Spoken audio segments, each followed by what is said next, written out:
नमस्कार मित्रों, मैं नानाराम प्रजापत आज आपके सामने फिर हाजिर हुआ हूँ।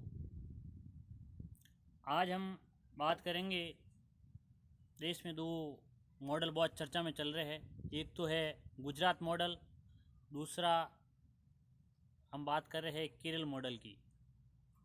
इन दोनों मॉडलों पर आजकल बहुत मीडिया में बहुत चर्चाएं चल रही है। मुख्य धारा की मीडिया में तो नहीं चल रही है, लेकिन जो स्थानीय पत्रकार है और बाकी पत्रकार है, इन दो मॉडलों के बारे में बहुत चर्चा चल रही है। आज हम केवल गुजरात मॉडल के बारे में बात करेंगे। हम जानने की कोशिश करेंगे क्या वाकई गुजरात मॉडल क्यों फेमस है, क्या हमने इस गुजरात मॉडल से हमने क्या प्राप्त किया है, और देखेंगे कि क्या है इसमें अंदर। पूरे इसके तहकीकात में जाएंगे, हम इसकी क्रोनोलॉजी समझने की कोशिश करेंगे। हम उस मॉडल के बारे में चर्चा करने जा रहे हैं जिस मॉडल ने हमें एक प्रतिभा धनी प्रधानमंत्री दिया। मतलब हम बात कर रहे हैं नरेंद्र मोदी जी की, जो गुजरात से बिलोंग करते हैं। वो भारत के प्रधानमंत्री से पहले गुजरात के मुख्यमंत्री रह चुके हैं कई बार। उसी के से ये चर्चा में आया गुजरात मॉडल, और देश को एक प्रधानमंत्री, बहु प्रतिभा धनी प्रधानमंत्री मिला।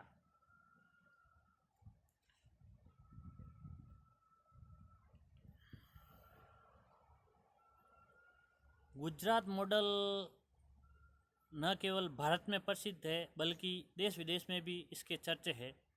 तो हम जानने की कोशिश करते हैं कि बाकायदा क्या है ये गुजरात मॉडल।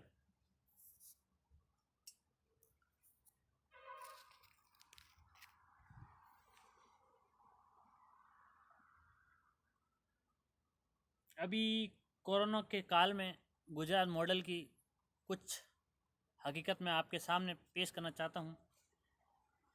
अभी गुजरात में जो कोरोना के मामले हैं वो बहुत चिंताजनक है।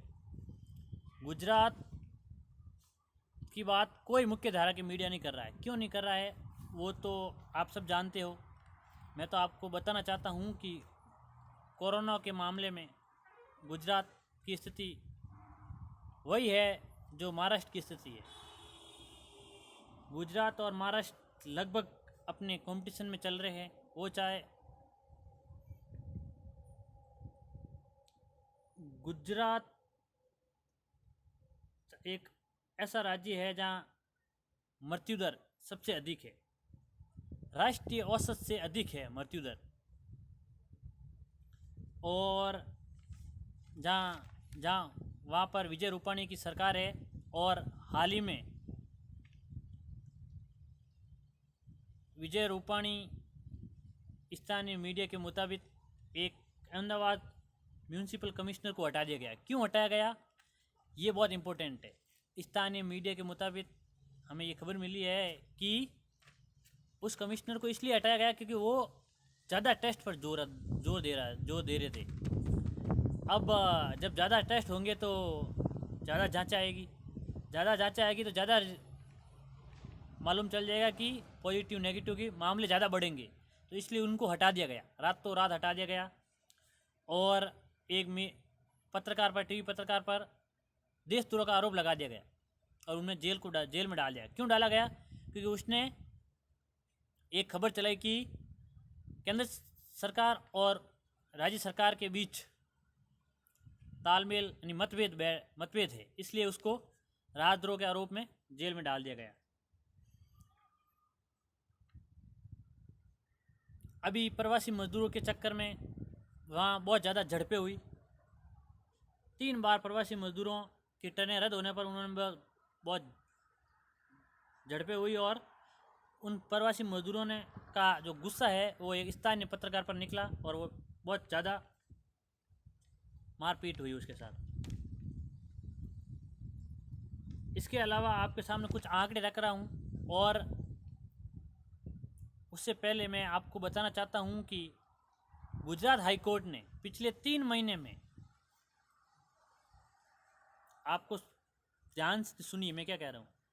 पिछले 3 महीने में गुजरात सरकार ने लगभग 11 बार गुजरात के सिविल अस्पताल और राज्य सरकार को फटकार लगी है। 11 बार, कम नहीं है। विपक्ष की भूमिका तो गुजरात हाईकोर्ट ही निभा रहा है। एक राज्य सरकार को 11 बार 3 महीने में 11 बार फटकार लगा, उनको निर्देश देते हैं कि आप कुछ ना कुछ तो करिए। क्या कर रहे हो आप?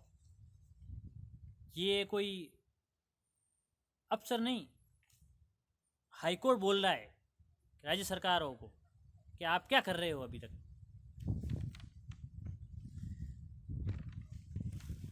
जो गुजरात में प्राथमिक स्वास्थ्य केंद्र है वो 1000 आबादी पर 0.33 हॉस्पिटल बेड है, जबकि राष्ट्रीय औसत में होने चाहिए थे 0.55। देख लो आप कितना पीछे है। प्रति व्यक्ति स्वास्थ्य के खर्च में 1991 2000 में चौथी रैंक थी। कितनी रैंक थी? 1999 2000 में चौथी रैंक थी, जो 2009-10 में 11वीं रैंक पर पिछल गया गुजरात। शिशु मृत्यु दर चिंताजनक विषय है गुजरात में।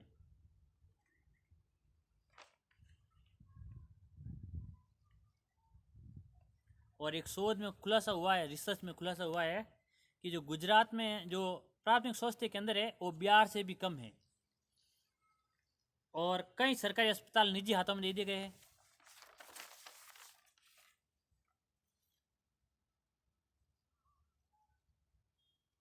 और अभी अभी गुजरात में ये कोरोना काल में बीजेपी के नेताओं पर बहुत आरोप लगे। पार्षद विदेवी पार्षद के भाई ने 2-2 हज़ार रुपये ट्रेन मजदूर प्रवासी मजदूरों से लूटे।